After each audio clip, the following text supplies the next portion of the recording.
Leemos en Romanos 6, los versículos 12 al 23.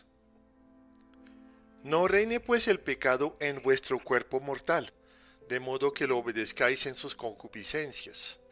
Ni tampoco presentéis vuestros miembros al pecado como instrumentos de iniquidad, sino presentaos vosotros mismos a Dios como vivos de entre los muertos, y vuestros miembros a Dios como instrumento de justicia. Porque el pecado no se enseñoreará de vosotros, pues no estáis bajo la ley sino bajo la gracia. ¿Qué pues? ¿Pecaremos porque no estamos bajo la ley sino bajo la gracia? En ninguna manera. ¿No sabéis que si os sometéis a alguien como esclavos para obedecerle, sois esclavos de aquel a quien obedecéis, sea del pecado para muerte o sea de la obediencia para justicia? Pero gracias a Dios que aunque erais esclavos del pecado, habéis obedecido de corazón a aquella forma de doctrina a la cual fuisteis entregados. Y libertados del pecado, vinisteis a ser siervos de la justicia. Hablo como humano por vuestra humana debilidad, que así como para iniquidad presentasteis vuestros miembros para servir a la inmundicia y a la iniquidad, así ahora para santificación presentad vuestros miembros para servir a la justicia. Porque cuando erais esclavos del pecado, erais libres acerca de la justicia. Pero ¿qué fruto teníais de aquellas cosas de las cuales ahora os avergonzáis? Porque el fin de ellas es muerte. Mas ahora que habéis sido libertados del pecado y hechos siervos de Dios, tenéis por vuestro fruto la santificación y como fin la vida eterna. Porque la paga del pecado es muerte, mas la dádiva de Dios es vida eterna en Cristo Jesús, Señor nuestro. Bueno, el hecho de que hayamos muerto al pecado no significa que no tengamos ya ningún contacto con él.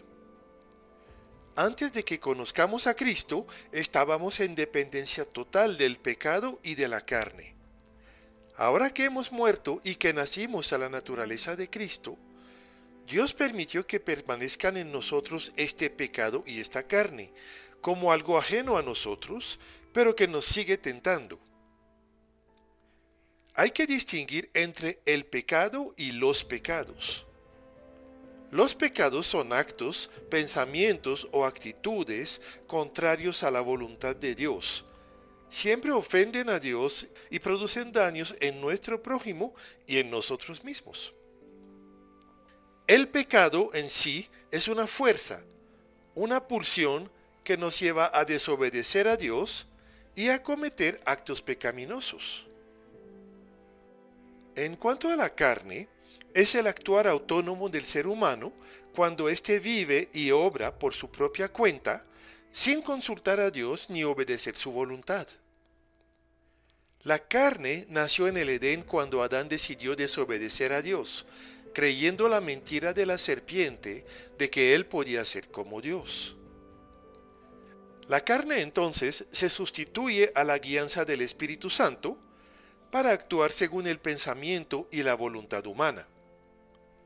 La carne pretende producir buenos resultados, pero es en realidad ligada con el pecado y rebelde a Dios, por lo cual no puede agradarle. Por eso es que la palabra siempre nos exhorta a que andemos por el Espíritu, atentos a sus instrucciones y dependiendo de sus recursos, en total dependencia. Algunos dirán, ¿pero por qué permitió Dios entonces la permanencia de la carne y del pecado en sus hijos nacidos de nuevo y regenerados? Bueno, eso no lo sabemos en realidad, pero queda claro de que Él se goza en que lo necesitemos y que fuimos creados para una relación de amor y dependencia en la cual está la verdadera libertad, aunque esto nos parezca contradictorio. Volviendo al versículo 12, vemos cómo, a pesar de haber muerto al pecado, podemos volver a obedecerle, pensando obtener así ventajas o placeres. El pecado siempre quiere convencernos de que Él nos puede dar cosas muy valiosas. Eso es lo que se llama la tentación. Pero ya hemos visto que hemos muerto al pecado, y ahora se nos dice que no nos hagamos esclavos de él. En efecto, cuando nos dejamos engañar y seducir por el pecado, le obedecemos y nos ponemos al servicio de él, y él nos hace dependientes. Podemos llegar fácilmente a caer bajo su poder. Nosotros, quienes por el poder de Dios fuimos hechos libres, debemos servirle a Él. Pero cuando intentamos cumplir la ley por nuestras fuerzas, somos llevados a activar nuestra carne y entonces terminamos pecando. Pero si nos mantenemos en la gracia, entonces el Espíritu Santo nos guardará en la libertad del Señor.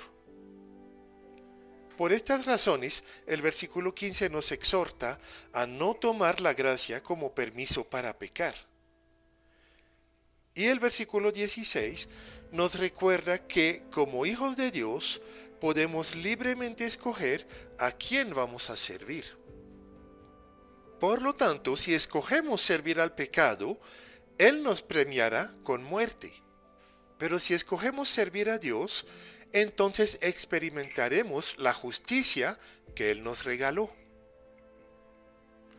En el pasado, nos dice el versículo 17, éramos esclavos del pecado, pero por la gracia de Dios fuimos llevados a la obediencia de su enseñanza. Eso nos libró de la esclavitud del pecado y nos hizo siervos de la justicia. La palabra griega siervos significa también esclavos. O sea que estábamos bajo el poder de un amo cruel y malvado, llamado pecado, pero Dios nos compró por la sangre de su Hijo. Y ahora le pertenecemos a Él, quien es bueno, amoroso y justo. En el versículo 19, Pablo explica que tomó este ejemplo de la vida cotidiana de aquel entonces, para que entendamos que no fuimos hechos libres para que nos sirvamos a nosotros mismos, sino a Dios. Porque si recordamos el tiempo en que estuvimos viviendo sin Dios, no teníamos que servirle, pero el resultado de nuestras obras era vergüenza y muerte. Entonces tengamos un comportamiento sabio, recordando quién es nuestro Señor, deseando y aceptando los profundos cambios que Él obra en nosotros, y gozándonos en esperanza de la gloria del cielo. Recordemos siempre que el pecado promete 1000 maravillas, pero al final produce solamente muerte. En cambio, Dios nos da gratuitamente la propia vida de Él.